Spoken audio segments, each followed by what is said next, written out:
All right. So the book is a little bit dense, and I have been trying to go back and forth about how to go around it, how to go about it, right? But do you guys remember Melchizedek? Yes? All right. He just mentioned him briefly, and then he got sidetracked. You guys remember that? He was about to talk about Melchizedek, and he looked like he was really excited to talk about Jesus, the high priest, after the order of Melchizedek, and then he stops.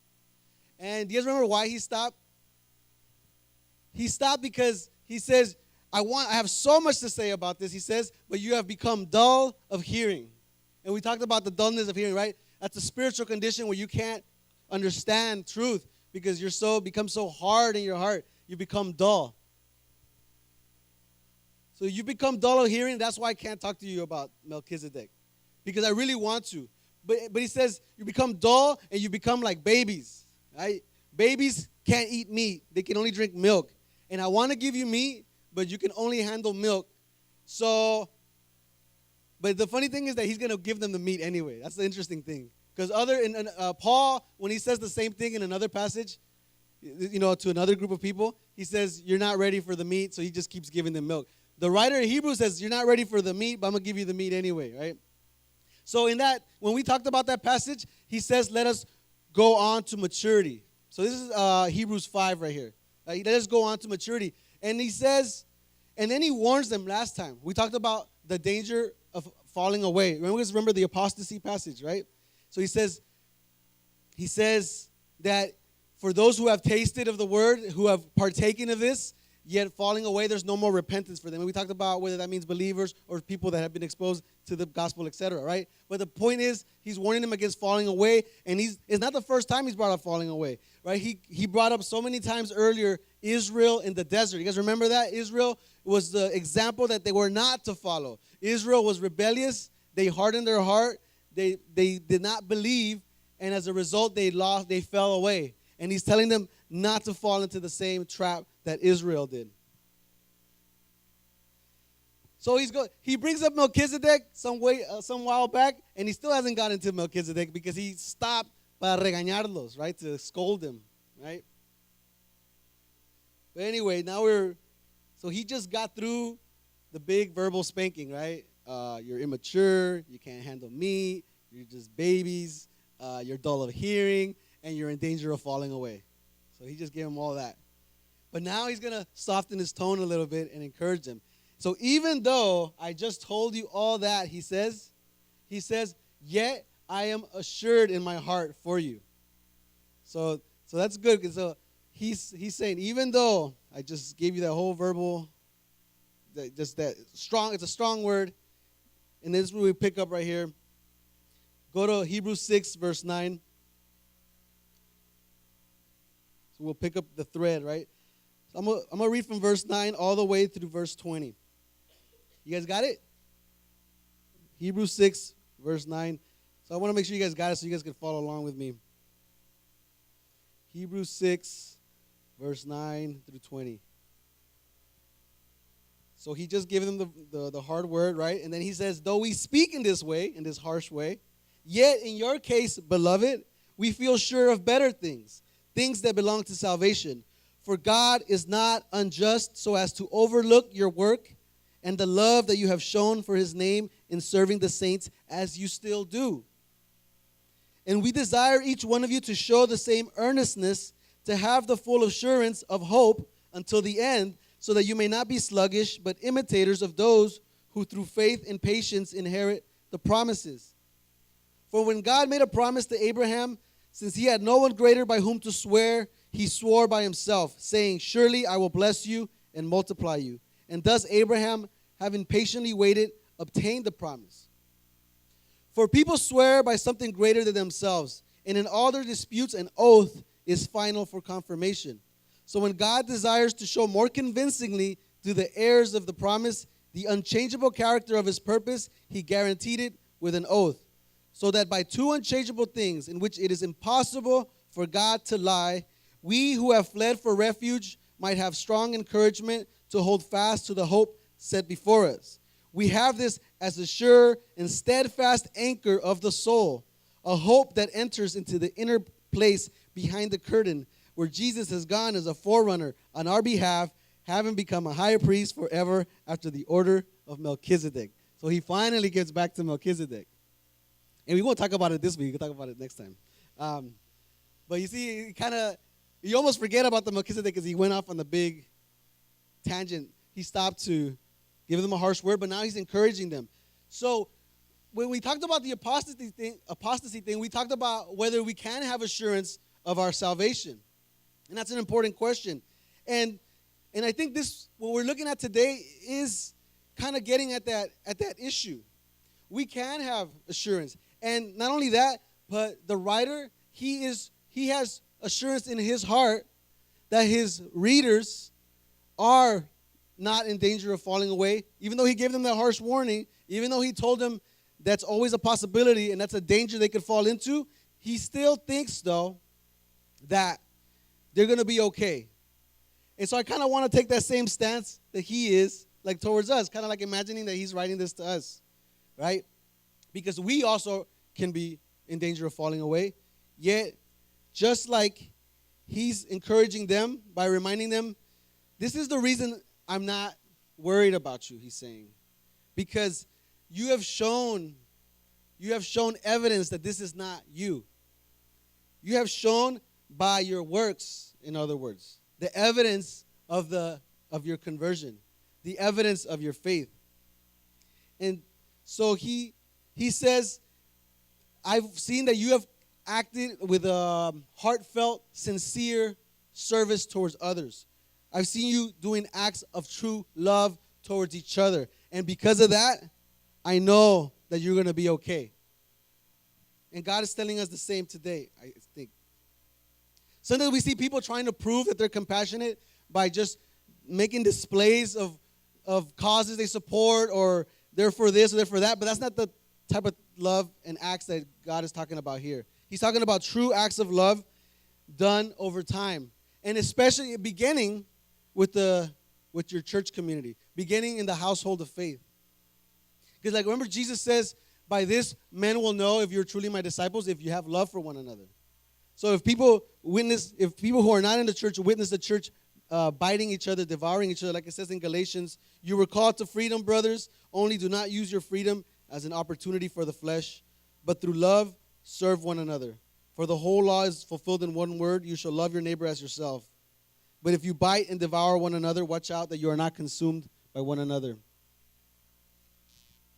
In 2 Corinthians it says, finally, brothers, rejoice, aim for restoration, comfort one another, agree with one another, live in peace, and the God of love and peace will be with you. Greet one another with a holy kiss. And when I think about that verse, I think about Anna's brother, Nicolas, because, when they says greet each other with a holy kiss, like the men would greet each other with a kiss. It's not talking, but he's like one of the few people I know who, being Argentinian, who like actually kiss another guy, like on the cheek when you're greeting somebody. But that's what it's talking about there. But either way, show affection to one another is the idea. And you guys all know the passage, love is patient and kind. It does not envy or boast. It is not arrogant or rude. It does not insist on its own way. It is not irritable or resentful. It does not rejoice at wrongdoing, but rejoices with the truth. Love bears all things, believes all things, hopes all things, endures all things. So he's saying the true acts of love and kindness you've shown to each other are the thing that give me assurance that you're not going to fall away, that you're not falling away. Even though it's still a real danger, he wouldn't have taken the time to give them all those severe warnings if he didn't think they were necessary. But at the same time, he's assured that they're going to be okay because of the love they show towards each other. And God is not unjust as to overlook that. God is paying attention to that. And, in last week, so in a way, I think it's okay sometimes to kind of like think about the good things that go on. Because it's very easy to complain. I know this guy, and every time he tells me about his church, he's always talking about this thing going wrong and this thing going wrong and the pastor this and that. I'm like, man, your church sounds horrible, because I've never heard you say a single good thing about your church. I'm like, why is he still there, But it can't be that bad, because I know some of the people in the church. So I think some people just focus on the negative, because it can't be all that bad. It sounds like it's hell, a church that's like you're like straight stepping into hell. But it can't be that bad, you know? And so I think sometimes it's okay to kind of step away from the. I'm gonna give you, for example, something that Billy Rowe, the Korean pastor that was here last week. You guys saw him, the Korean pastor. He was so excited because he sees a room full of Latinos, or mostly Latinos, and he gets excited because he thinks he's Latino, you know. And so he kept like texting me and calling me for the next 3 days. He's just like really excited, and I'm gonna give you his exact words. Part of the text, he says, I had such a great time, and he says, quote, right? This is direct quote. This is a perfect role model for other churches, right? This is what he said about MMDA. A perfect role model for other churches. Now I know some people may be thinking like, what church is he talking about? You know, like, and I go, like have him serve here for a few months, and you know, and see if he still feels the same way. But just for a second, I want you to turn off that grumbling, cynical voice in your head, and just think about that even though we know, like any family, we're not perfect, yet there are instances, there is true acts of love and kindness being practiced here in many, many ways. People visiting each other in the hospital, people praying for each other, giving out of their resources to help others. And just for a second, turn off the cynic's voice and just rejoice, like it says in verse 10, that God is not unjust as to overlook those things. Right? It's in verse 10. He is not unjust so as to overlook your work. He sees the things we do and the love that you have shown for his name in serving the saints. You see that? By serving the saints, we are showing love and affection for his name. How do you show love for God's name? By acts of faith. And last week I saw so much selfless service. So many people stepped up, and like Savina, and you guys just took it over the burger tent over there. So thank you guys. And so many, I can't list everybody because so many people, a lot of people pitched in. It was such a good sight to see, and in countless ways. And I would like to believe that just like the writer of Hebrews was telling his congregation, that he would tell us the same thing. He's not unjust as to overlook these works. And because of that, I'm assured that you're not in danger of falling away, right? And in that same passage, he's the first, one of the only times I think that he refers to his readers as beloved, right? In Spanish, beloved is querido, you know, mis queridos. So that's like a word of like endearment, right? So he says, because of these works, these acts of love and kindness, you can have, like it says, full assurance of hope until the end. So if you want to have assurance of your salvation, this is one way to have it. This is not the same as saying that salvation comes through works.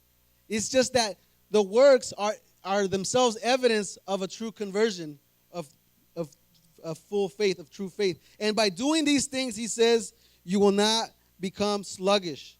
You will not become lazy. Right? And then instead of being lazy, instead of being sluggish, he's encouraging them to become imitators, like if you look at verse 12, of those who through faith and patience inherit the promises. So he's telling them not just to be followers of those Old Testament saints who were faithful to the end, but to be imitators of them. And that's a contrast to the Israel in the desert, who was disobedient and unfaithful and impatient.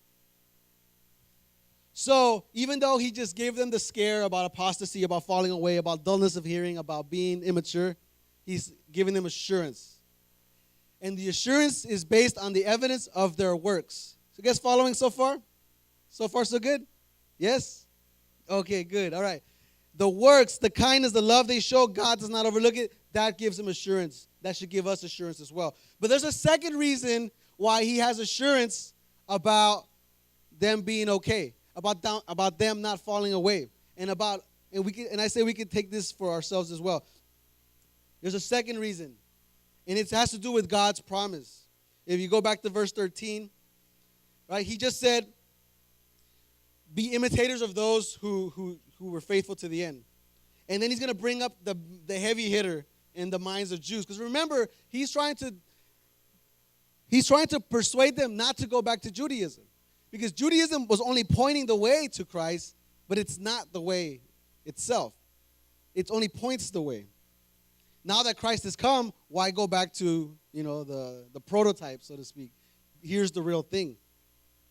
And so the fact that he brings up Abraham as an example is significant because he's saying, your father, the main dude of Judaism, Abraham, he was doing he wouldn't fall away either. So he says, if you go back to verse 13, when God made a promise to Abraham, since he had no one greater by whom to swear, he swore by himself, saying, surely I will bless you and multiply you. And thus Abraham, having patiently waited, obtained the promise.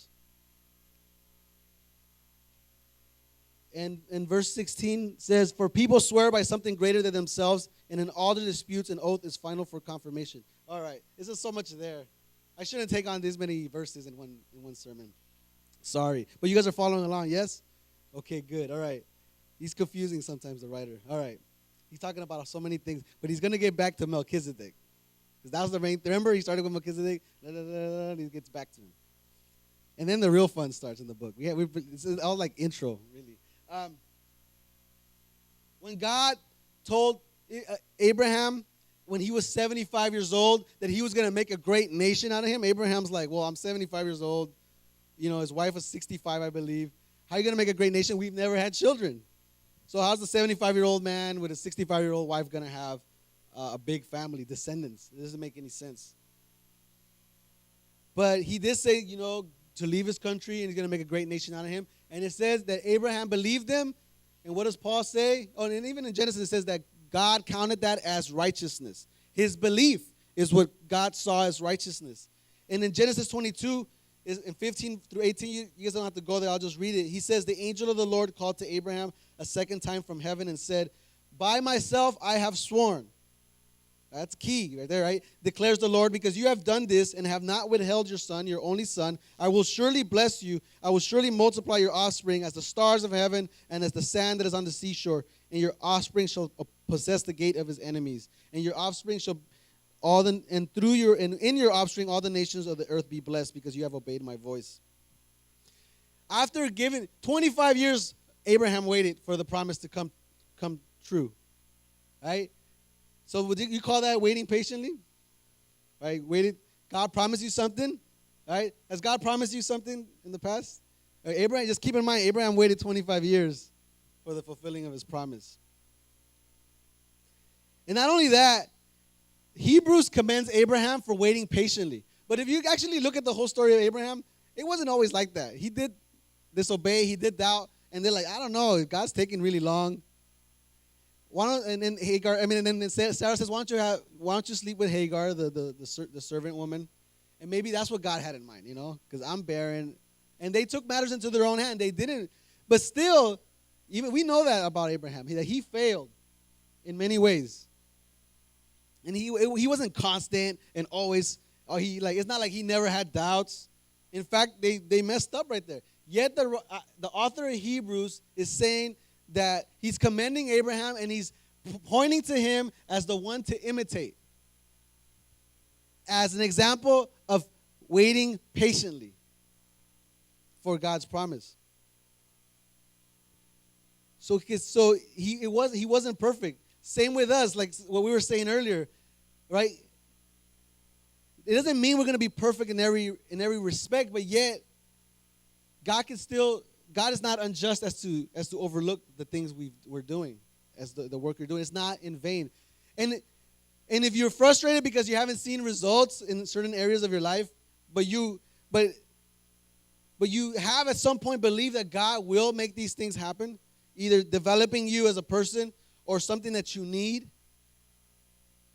don't lose faith. Look to Abraham. Like the writer of Hebrews is saying, look to him as an example of someone who waited patiently. And why did Abraham wait patiently? Because God swore by himself, he said. He swore by himself. So that's another strange part of this passage. All right, I hope I'm not losing you guys. The author is He whines a lot. All right, so far so good. I saw a thumbs up over there. Right. God promised Abraham by his own name. Right? When you take an oath in a courtroom, right? People a lot of times, or when someone takes an oath of office, they place their hand on the Bible, right? Because the idea is that when you make an oath, it has to be based on something bigger than you. And that's why the lying under oath, for example, in the court, it's called perjury. And you could go to jail for lying under oath. Because the system in the court is based on truth-telling. And you placing by you making an oath on something higher than you, you're acknowledging that the law is higher than you, that it transcends us, that God is the lawgiver and he's witness to what's going on. And that you'll have to answer for that. And if you violate that foundational belief, then you're undermining the whole thing. And that's why it's called perjury, and you could actually go to jail for that. That's why in the 10 Commandments, it says you shall not bear false witness. Right? That goes beyond just, it doesn't mean just don't lie. It means don't bear false witness, because it undermines that whole system that's based on truth-telling. But God, who is God going to swear by, though? Like it says, like I swear, like when we say you want to make something sure, we put in an oath, right? Is this something kind of out of the ordinary? You swear by the Bible on the Bible, something higher than you. But who is God going to swear by, right? And does God even need to make an oath to begin with? So that's why the point that the author is making, even if it's a little confusing, when he says, if you look at verse 17, if you look at it with me, when God desired to show more convincingly to the heirs of the promise, that's us, by the way. When he tried to show them more convincingly the unchangeable character of his purpose, he guaranteed it with an oath. God does not need to make an oath because God doesn't lie. He can't lie. Is there anything that God can't do? Yes, there's some things God can't do. One of them is lie. Because if he lied, he would be going contrary to his nature, and he wouldn't be God. Yet, even though God cannot lie, he knows that we're weak. He knows that we need assurance. So he comes down and says, look, not only am I giving you the promise, but I'm giving you an oath. And there's nothing greater by which I could swear unto than by my own name. So God is saying this is like a double guarantee. He is saying that this promise is 100% sure. That it's beyond doubt. That it's a certainty. What other words can I use? It is sure. It is 100% sure. It is a guarantee. I'm putting my own name on the line. I am God. That's what God is saying. He goes down and says, not only do I give you the promise, but I give you the oath, right? So that by two unchangeable things in which it is impossible for God to lie, we who have fled for refuge might have strong encouragement to hold fast to the hope set before us. The Christian is someone who has fled for refuge into Christ, right? In Spanish, there's a song that Torre Fuerte es el nombre del Señor, right? A él correrá el justo y levantados, right? It's talking about fleeing for refuge into the tower that is God, right? Because of his sure, 100% guaranteed by an oath promise, we who have fled for refuge in Christ from our sins can have full assurance, it says, strong encouragement. We have hope. He's talking about love here. He's talking about faith. He's talking about hope. You know how they come in three, like in 1 Corinthians, faith, hope, and love? This gives us hope. We have strong encouragement because of how certain this promise is. And just like Abraham, we can wait patiently, knowing that it's going to come to pass even if it doesn't happen right away. Sounds good? Makes sense?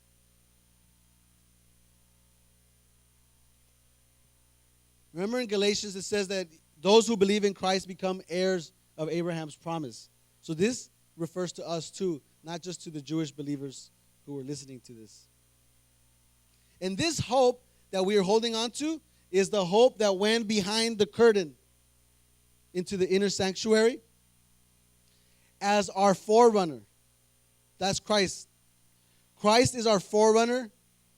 He is our high priest. He, the one that we fled to for refuge, is the one who is going before us to intercede for us on our behalf. And now we're seeing the hints that he's finally getting back to the topic of Jesus as high priest after the order of Melchizedek. But that's till next time, right? But he finally gets back to that. But this assurance, this 100% guarantee of God's promise, he says, is an anchor for the soul.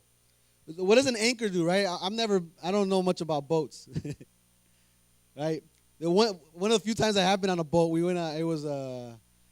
went fishing and off Cabrillo Beach, and it's like the big old waves and people throwing up everywhere. It was interesting.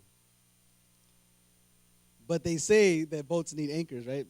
I don't know if you guys are boat people, but you need to put the anchor holds the boat sure. So just in the same way, this strong confidence is an anchor for our soul. It's assurance of the truth of God's promise.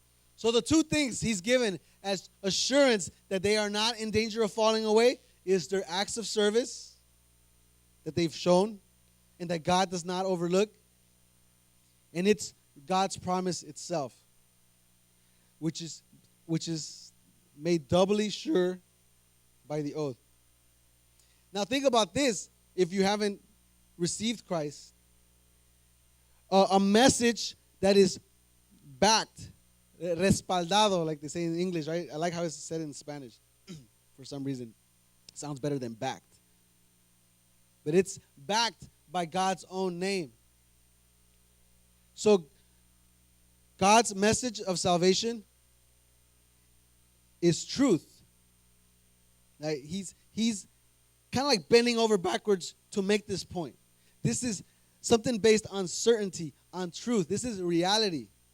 And to reject this message is to reject the truth. So that if somebody has not received this message, or somebody that rejects it, has to think carefully about what they're doing, because they're rejecting something that's sure and 100% true. And again, he's encouraging them. For those that haven't received this message, that haven't believed it, he's encouraging them to do so. For those that have, but who are thinking about falling away, he's saying, think twice about what you're doing. Because I know this. I know I'm not very noble or good or smart enough to figure this stuff out on my own. I think the only reason I believe this is because I ran out of options, right? Because nothing else works. Does anyone agree with that, or am I the only one? Because you can go out there and try if you want. You can go read your research if you want. But I think a lot of people's experience has been that they come to that conclusion that, so if I was a smarter person, maybe I would have listened to this message earlier without having to do my research, right? The research. But I think many will attest to this. It's the only thing that works. Nothing in this world can be said to be as sure as the promise that God has made here. Nothing. Everything passes away. Everything changes. Nothing is as sure. None of us are this faithful. We let each other down. We sometimes fluctuate, right? We're not consistent sometimes, but that's not the case with God. And so I think the main message for today is to be sure of God's message, that it's true, and hold fast to it like he's been saying the whole book. This is a big message about perseverance, about holding fast, about not letting go, about not sliding back. But be assured, though, because of God's own nature backs this up, and because you see the evidence in your own life. You may not see it You may not notice it every day, but God is doing a work in your life. God is producing change. It's just that on the day-to-day basis, you may not notice it. But God said that he who began a good work in you will complete it until the end. He will complete it to the day of Christ. That's a promise too. We just saw what God said about his own promises. They're not like, oh yeah, I promise, and then, or I'll try to be there. You guys know, like you send somebody a text like, I'll try to be there, right? It's not one of those, I'll try to do it for you. You know, it's, yeah, maybe I'll make it, right? Yeah, it's 100% sure. So take comfort in that. Take assurance in that. That God is completing that work in you. Even if it seems slow, even if you don't notice it day by day, God, like I said, God is not unjust as to overlook what's happening in your life. And he will ensure it. So I hope you're comforted by that. And let us pray. Heavenly Father, thank you for your words of encouragement to us today. Father, we pray, Lord, that your truth, Father, penetrates, Father, into